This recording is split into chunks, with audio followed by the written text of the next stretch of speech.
जी हाँ दोस्तों, नमस्कार, सत श्री अकाल, आदाब दोस्तों। बहुत ही धाकड़ न्यूज़, और ये न्यूज़ जो है अरुण कुमार पासवान जी की ज़ुबानी ही है दोस्तों। मैं उन्हीं की ज़ुबान से सुनाऊंगा इस वीडियो में ही, आप बने रहिए मेरे साथ। अगर दोस्तों आपसे चैनल पे आप नए या पुराने हैं और सब्सक्राइब करके नोटिफिकेशन को अगर ऑन नहीं रखा है तो सब्सक्राइब करके नोटिफिकेशन को ऑन रख लें, ताकि आपके पास जो भी अपडेट आए वो बिल्कुल एक भी छूटे ना।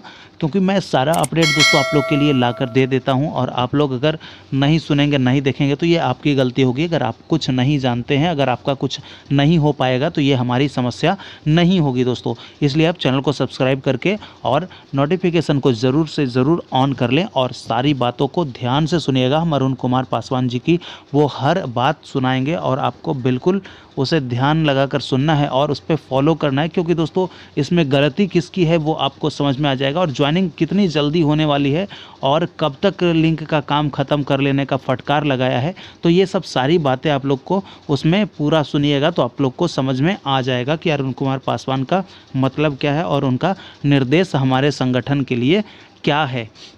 तो वही सब चीज़ों का जिक्र करते हुए दोस्तों कहा गया है, और उसमें इतना जो लेट हुआ है वो लेट होने का कारण भी जो है दोस्तों स्पष्ट कर दिया गया है इसी वीडियो में अरुण कुमार पासवान जी के द्वारा। आप उन्हीं की ज़ुबानी सुनकर उसके बाद मुझे कमेंट कीजिएगा और आप बताइएगा कि क्या वो कह रहे हैं आप कितना समझ पाएँ और कितना क्या हो पाए। दोस्तों एक बात है कि आपको थोड़ा सा ध्यान रखना है कि जो भी हमारे श्रमिक भाई जो हैं आसपास में रहते हैं उन सबों को जो है सूचना नहीं मिल पाती है। इसलिए आपके लिए कोई सूचना छूट जाए तो फिर से रिक्वेस्ट करते हैं कि आप चैनल को सब्सक्राइब करके रख लीजिएगा और नोटिफिकेशन ऑन रखिएगा, ताकि कोई भी सूचना दे तो आप फट से उसको देख पाएँ। तो आइए आपको सुनाते हैं अरुण कुमार पासवान जी की ज़ुबानी। दोस्तों यह सब जो बात है, अभी हाल में हुई जो मीटिंग दोस्तों सहरसा के संगम बिहार में जो मीटिंग हुई थी, वहाँ से यह सब कहा गया है अरुण कुमार पासवान जी के द्वारा, और वहीं से उनका डंडा चला है और ज्वाइनिंग जो है बहुत जल्द होने वाली है। तो चलिए आप लोग को समय न गवाते हुए स्टार्ट कर देते हैं। तो चलिए सुनिए आप। आज के या कार्यक्रम का सबसे बड़ा श्रेय हमारे शिव प्रसाद को जाता है, इसलिए कि हम लोग को 1 मिनट का छुट्टी नहीं है, तबीयत भी खराब है, और इन्होंने कहा कि 5 मिनट 10 मिनट के लिए टाइम दे दीजिए। और इन्होंने परसों गया, कल हम यहाँ आए और प्रोग्राम हो रहा है। दूसरा है क्या आइकन बिस्टन आज कार्यक्रम का मेरा जो प्रभार कर रहे थे वो भी हमारा पुत्र है। हमारे पुत्र सुरेश पासवान जी, हमारे पुत्र डॉक्टर रमन जी, हमारे पुत्र शिवालक जी, लाल पंडित जी, मणि जी, मोहन जी एवं तमाम उत्तरी बिहार के रेलवे माल गोदाम श्रमिक संघ के सिपाहियों, मेरे दोस्तों, मेरे लोग, मेरे भाई। अभी पिस्टन कह रहा था कि रेलवे माल गोदाम में जो आदमी काम करते हैं उनका खाल क्या बोलता है, मगरमच्छ जैसा हो गया। यह बात सही है। यह मगरमच्छ जैसा उनके दादाजी को भी हो गया था और मर गए, उनके पिताजी का भी मर गए, और इन लोगों का भी हो रहा है। इसी मदीने सहरसा की धरती पर जब हम संगठन करने आए थे, हम थे और हमारे उस जमाने के समय का संगठन मंत्री सिकंदर पासवान था। उत्तरी बिहार के सेक्रेटरी हमारा साहेब महतो थे, और हम लोग यहाँ आए थे। जब संगठन की बात चल रही थी तो दुखी सरदार ने हमको कहा, उन्होंने कहा कि क्या करें मंत्री जी, हम लोग बोरा उतारते हैं और हमारे लेबर में से 5 वो आदमी को माल गाँव ले जाता है, घास करवाता है, कुट्टी कटवाता है, बच्चा खिलवाता है, और हम लोग कमा के उसको भागा देते थे। हम के आज के बाद ऐसा नहीं हुआ, और पूरे हिंदुस्तान में हमने यह कानून बनवाया कि रेलवे माल गोदाम में काम करने वाले मजदूरों को माल गोदाम के अतिरिक्त कहीं कोई काम नहीं कराएगा, कोई गुलामी नहीं कराएगा। और यह पूरे हिंदुस्तान में इस सहरसा की धरती का दिन है कि दुखी सरकार हमको कहा था और हम भारत सरकार से जाके यह कानून बना दिए। और कानून जब बना तो कोई माल बाबू हो, आरपीएफ हो, जीआरपी हो, स्टेशन मास्टर हो, अगर कोई ऐसा पकड़ा जाता है तो उसको नौकरी चली गई। कम से कम 162 लोगों को हमारे मजदूरों के साथ नाजायज काम कराने से उसको नौकरी चली गई। इसलिए हम लोग लड़ाई किसका लड़ रहे थे इसलिए कहते हैं कि हम लड़ाई अब जीत चुके हैं, लड़ाई लड़ने की जरूरत नहीं है। लड़ाई किसका लड़ रहे थे?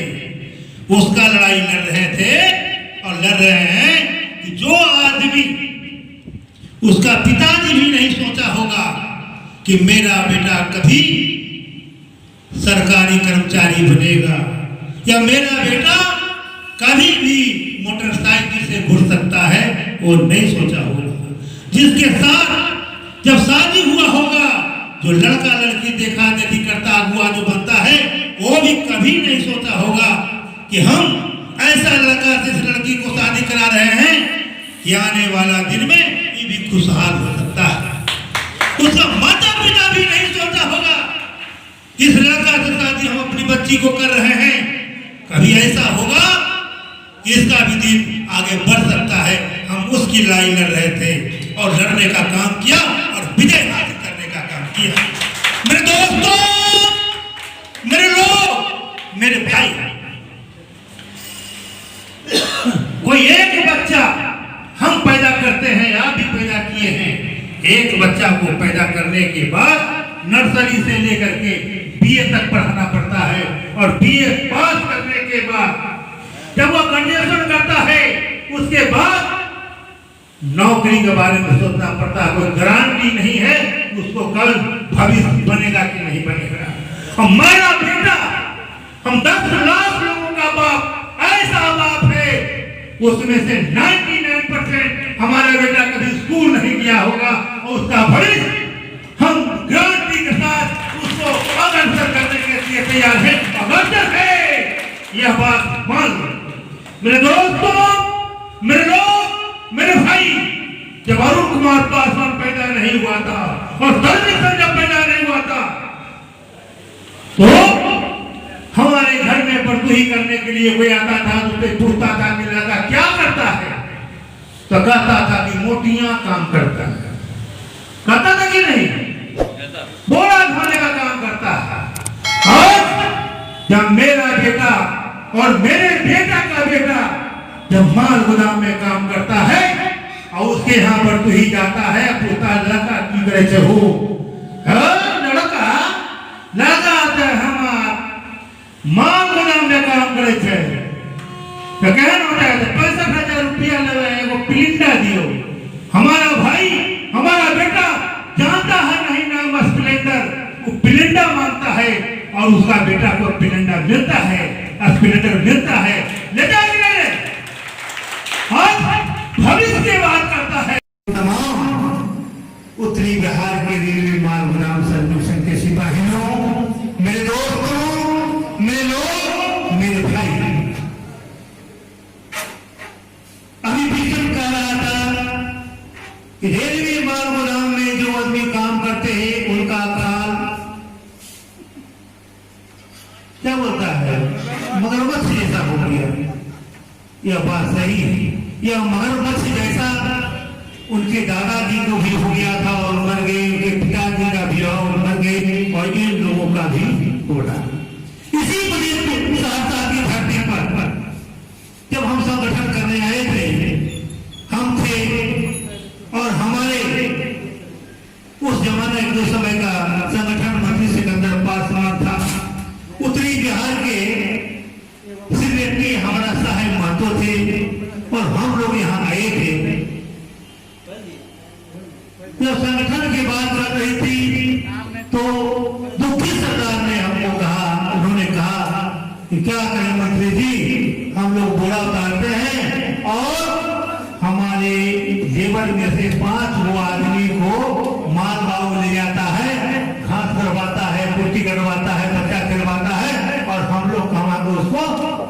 देते थे। क्योंकि आज के बाद ऐसा नहीं होगा। और पूरे हिंदुस्तान में हमने यह कानून बनवाया कि रेलवे माल गोदाम में काम करने वाले मजदूरों को माल गोदाम के अतिरिक्त कहीं कोई काम नहीं कराएगा, कोई गुलामी नहीं कराएगा। और यह पूरे हिंदुस्तान में इस सहरसा की धरती का दिन है कि दुखी सरकार हमको कहा था और हम भारत सरकार से जाके यह कानून बना दिए। और कानून जब बना तो कोई माल बाबू हो, आरपीएफ हो, सीआरपी हो, स्टेशन मास्टर हो, अगर पैसा पकड़ा जाता है तो उसको नौकरी चली गई। कम से कम 162 लोगों को हमारे मजदूरों के साथ नजायज काम कराने से उसको नौकरी चली गई। इसलिए हम लोग लड़ाई किसका लड़ रहे थे? लड़ रहे थे इसलिए कहते हैं कि हम लड़ाई अब जीत चुके हैं, लड़ाई लड़ने की जरूरत नहीं है। लड़ाई किसका लड़ रहे थे? उसका लड़ाई लड़ रहे थे और लड़ रहे हैं कि जो आदमी, उसका पिताजी भी नहीं सोचा होगा कि मेरा बेटा कभी सरकारी कर्मचारी बनेगा या मेरा बेटा कभी भी मोटरसाइकिल से घुस सकता है, वो नहीं सोचा होगा। जिसके साथ जब शादी हुआ होगा तो लड़का लड़की देखा देखी करता हुआ जो बनता है, वो भी कभी नहीं सोचा होगा कि हम ऐसा लड़का जिस लड़की को शादी करा रहे हैं कि आने वाला दिन में ये भी खुशहाल हो सकता है। उसका माता पिता भी नहीं सोचा होगा इस लड़का से शादी हम अपनी बच्ची को कर रहे हैं, कभी ऐसा होगा इसका भी दिन आगे बढ़ सकता है। हम उसकी लड़ाई लड़ रहे थे और लड़ने का काम किया और विजय हासिल करने का काम किया। मेरे दोस्तों, मेरे लोग, मेरे भाई, कोई एक बच्चा हम पैदा करते हैं, आप भी पैदा किए हैं। एक बच्चा को पैदा करने के बाद नर्सरी से लेकर के बीए तक पढ़ाना पड़ता है और बीए पास करने के बाद जब वो ग्रेजुएशन करता है उसके बाद नौकरी के बारे में सोचना पड़ता है। कोई गारंटी नहीं है उसको कल भविष्य बनेगा कि नहीं बनेगा। और मेरा बेटा, हम 10 लाख लोगों का बाप, ऐसा बाप है उसमें से 99% हमारा बेटा कभी स्कूल नहीं गया होगा और उसका भविष्य हम गारंटी के साथ उसको अलग करने के लिए तैयार है और लड़ते हैं। यह बात मान लो मेरे दोस्तों, मेरे लोग, मेरे भाई, जब अरुण कुमार पासवान पैदा नहीं हुआ था और धर्मेंद्र जब पैदा नहीं हुआ था तो हमारे घर में बढ़ोतरी करने के लिए कोई आता था, उससे पूछता था कि लड़का क्या करता है, तो कहता था कि मोटियां काम करता है। कहता था कि नहीं? बोला धोने का काम करता है। और जब मेरा बेटा और मेरे बेटा का बेटा जब माल गोदाम में काम करता है और उसके यहाँ पर तो ही जाता है, पिता लड़का की तरह से हो लड़का आता है हमारा माल गोदाम में काम करे थे तो क्या होता है? 65,000 रुपया ले रहे हैं, वो पिलिंदा दियो। हमारा भाई, हमारा बेटा जानता है नहीं नाम स्प्लेंडर, वो पिलिंदा मानता है और उसका बेटा को पिलिंदा मिलता है, स्प्लेंडर मिलता है। नेताजी भविष्य की बात करता है, वर्तमान की बात करता है, भूत का बात करता है, इतिहास करता है। मेरे लोगों को जब दर्द खत्म हो जाता है तो भुतला जाता है कि हमें क्या दर्द था, हम कैसे रहते थे, कैसे सोते थे, कैसे खाते थे, भुला जाता है और दुख का दिन गाता है और दुख को भुला जाता है। लेकिन सबसे बड़ा मनुष्य हुआ है जो बुरा दिन को याद करता है। इसलिए याद रखो, भलाई जो करता है कभी उसको भूलो नहीं और बुरा दिन को भूलो नहीं। ये 2 बात रखेगा आदमी, उसको कभी जीवन में कोई तकलीफ नहीं होगी। अभी बहुत साथी हमको कह रहा था, कोई यह कहता है, वो कहता है। एक छोटा सा 2 मिनट का 2 सेकेंड का है एक कहावत है। एक राजा था एक घोड़ा था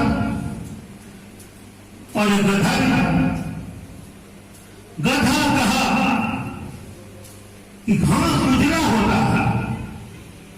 गधा कहा कि नहीं, उजला नहीं होना चाहिए, हरियर हो जाए। यह लड़ाई चला बहुत दिन तक।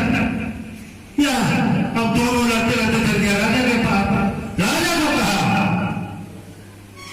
घोड़ा कहा कि देखिए ये गधा है जो कहता है घास उजला होता है, हम कहते हैं हरा होता है।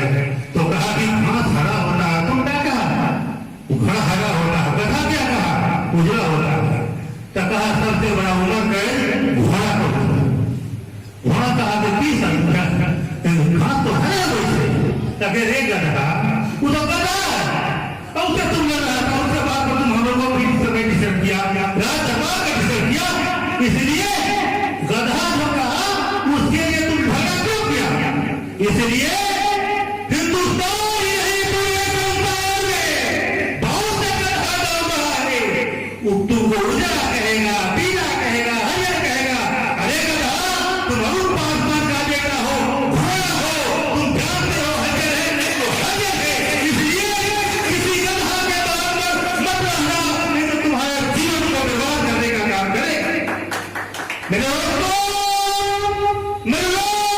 मेरे भाई, अभी सारा बच्चा ने कहा जिद क्यों करना है या क्यों करना है, वह क्या करना है।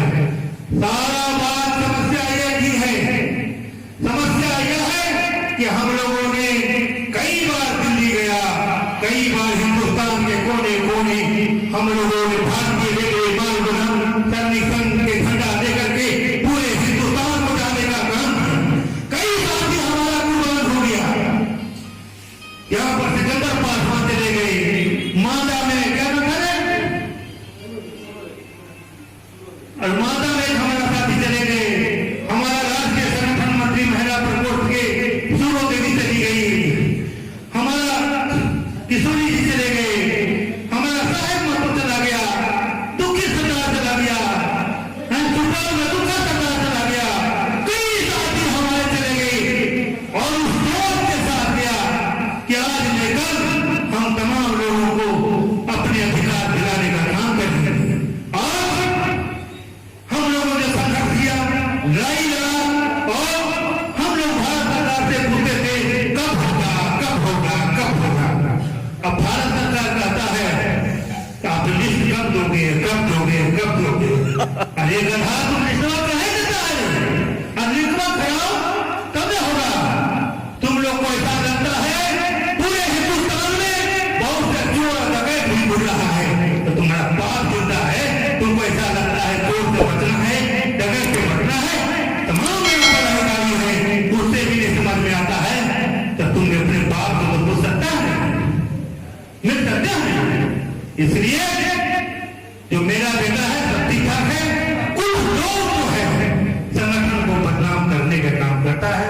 कोई कहेगा इतना ले लो, इतना दे लो, कुछ नहीं। सब लोग बैठ के माल गोदाम में विचार करो और प्रताप की अगुवाई है या हमारे रमन है या सुरेश है, दिवालक है, मनोरंजन है और ये सब नहीं करता है। इस सब का बाप अरुण पासवान तुम्हारे पास बैठा हुआ है, चिंता करने की बात नहीं है। इसलिए अभी वो बच्चा मेरा नंबर मांग रहा था, चलो नंबर नोट करो। जिसको हमारा नंबर नहीं है नोट करो, 9963832844। 24 घंटा चालू रहता है ना। ये फोन नहीं लगेगा, ये फोन हम तुम जब करोगे, हम जब चाहेंगे, जब छुट्टी रहेगा तो हम वहां से कॉल करेंगे, है ना। या फोन तुम सुनोगे हम लगाए लग जाए, नहीं लगेगा। हम अस्ती जब बोलते हैं जिससे भी बात करते हैं, फोन नहीं लग रहा है, नहीं लगेगा, इसलिए बात बिजी बनाएंगे। इसलिए घबराना नहीं, फोन नहीं लग रहा है। जब हम फ्री होंगे तो हम सबसे बात कर लेंगे। इसलिए आप लोग क्यूआर कार्ड और श्रम कार्ड का लिंक करा। अब विशेष बढ़ाने की जरूरत नहीं है। जो संचालक था वो भी आपको बताया, क्या प्रोग्राम बनाए, श्री प्रसाद जी भी बताए, क्या नाम है, मुंगेरी भी बनाया, सारे लोग बताया, आपको बताया और आप लोग कराइए। आपके पास कितना है, अमोनी भी है, अगर संतोष गंगवार है, ढेर का चौचुहा है, इसलिए सावधानी से काम करो और अपना बढ़िया से काम करा करके एप्लीकेट करा लो। सुनता नहीं, वो हमें से हम कई बार समझाने का काम किया, कई बार समझाने का काम किया। हम भारतीय खाद्य निगम का भी काम करते थे, लड़ाई लड़े थे। भारतीय खाद्य निगम FCI food corporation of Bharat दुनिया का हम कानून हुआ करते थे और जैसे अधिकार है कि दो है कि नहीं, आप लोग नहीं करेंगे। इसी प्रकार से हो रहा है। आज भी 25 वर्ष 30 वर्ष से लड़ाई लड़ने का काम किया और लड़ाई लड़ने के बाद चंदा भी दिया, चुटकी भी दिया, आंदोलन भी किया, मार भी खाया, डंडा भी खाया, पानी भी खाया, रबर गोली भी खाया। और जब होने का समय आया तो क्या होता है, मंजिल की ओर जाने वाला तो रास्ता है, मंजिल की ओर जाने वाला। अब बीच में तुम कटोगे, कट जाओगे और कटे हुए तो कोई रोक नहीं सकता है। इसलिए मेरा भी हाथ कट जाएगा और तुम्हारा कटे। बहुत ऐसे लोग हैं, बहुत हमारे अधिकारी जैसे लोग हैं, बहुत से पैसा ठग लिया, लूट लिया, कागज जहां तहां फेंक दिया और उस सब व्यवस्था लगा हुआ, किसी तरह से काम नहीं बढ़ाने का काम करता है। ये काम होगा तो हम कहाँ जाएंगे? लिया 50 आदमी का पैसा, चंदा लिया, वहां जाकर 5 आदमी दिया, 45 आदमी गए, मकाम आपको बर्दाश्त लो करके गंदगी में गिरा दिया। ये सब सारी बातें हैं। हम चाहेंगे हर गुलाम के सरदार आकर के अपने से वहां अपना अपना काम एप्लीकेट करा। हम अभी बात किसान एप्लीकेट खबर नहीं हो रही, हम कहेंगे लिस्ट ला, तो मोहन सरदार कितना बार लिस्ट दे दिया, अरे गधा कौन लिस्ट दिया, तो वो अपना का लिस्ट हमने उनके नाम से अंदर बनाए हैं, जब मांगेंगे लिस्ट ओकरे कॉपी कर भेज देते। अरे बोलो कहेगा अरे लिस्ट देना है एप्लीकेट करने का, जो पुराना कार्ड है तुम्हारा नहीं खुल रहा, नहीं खुल रहा, उसका 3 कारण नहीं, पहला कारण है, सबसे बड़ा कारण है क्या। तो भाइयों, आप लोगों ने सुन लिया श्री अरुण कुमार पासवान जी को, जो राष्ट्रीय पिता कहा जाता है BRMGSS का। तो दोस्तों, अब जो लड़ाई जो है हम लोगों की अंतिम चरण में है। जी हाँ, आप लोगों ने अगर ऑडियो को गौर से सुना होगा तो आप लोग को समझ में आ गया होगा कि क्या है और कितना फटकार लगा है। दोस्तों, पैसा लेकर जो बदनाम हो रहे थे लोग, तो वो उस बदनामी को कम करना है, तो यह सब निर्देश दिया गया है। और दोस्तों, लिंक का काम जो है आप सभी को सूचित कर दें, वीडियो को शेयर कर दें, ताकि और लोग भी जो है उन्हें पता चल सके। क्योंकि दोस्तों, देर होने का कारण यही है कि कितने लोग जो हैं वो सोए रह जाते हैं, उन लोग को पता भी नहीं चलता है कि हाँ, लिंक का काम हो रहा है। तो दोस्तों, आशा करते हैं कि आपको ये वीडियो अच्छी लगी होगी। दोस्तों, तो भविष्य में जो है और अपडेट पाने के लिए आप चैनल को सब्सक्राइब भी कर लिए होंगे अभी तक। अगर सब्सक्राइब कर लिए हैं तो बहुत धन्यवाद आपका। ईश्वर आपकी मनोकामनाएं पूर्ण करे और जल्द से जल्द सभी लोगों का शिफ्टिंग हो और जल्द से जल्द सभी लोग अपने काम पे परमानेंट हों। तो मिलते हैं दोस्तों, फिर से कोई नई अपडेट आती है तो फिर से आपके पास अपडेट लेकर, जब तक के लिए इजाज़त चाहूँगा। जय हिंद, जय भारत और जय BRMGSS।